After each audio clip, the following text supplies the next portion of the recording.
আমার অনুমতি দেন, ব্যাগটা চেক করি। ফোনটা তো নিতে পারে। চেক করো তো। ওই দেই তো ব্যাগটা।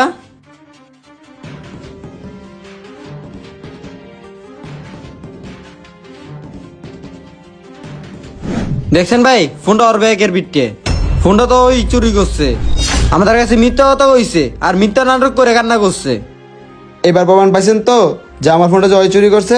হাতে নাতে প্রমাণ পাইছেন তো ওর ব্যাগে আমার ফোনটা? এখন চোরে বিচার করেন আপনি। আসলে বিষয়টা আমাদের আগেই বিবেচনা করা উচিত ছিল। একটা অসহায় মানুষের কান্না দেখা এভাবে ছুঁইটা হওয়া উচিত হয় নাই। এখন নিজেরাই চোর হয়ে গেলাম। বিশ্বাস করেন ভাই, আমি ফোনটা চুরি করি নাই। এখন যেহেতু ফোনটা আমার ব্যাগের ভিতরে পাইছেন, এখন আমি এ চোর। এখন আপনারা আমার যেই শাস্তি দিবেন ওই শাস্তি আমি মাথা ফাইতা নিমু। শুনো ভাই, আমার মন বলতাছে আর তোমার চোখের পানি বলতাছে। আমার বিশ্বাস তুমি ফোন চুরি করো নাই। তোমাদের গ্যারেজের ভিতরে কারো একজনের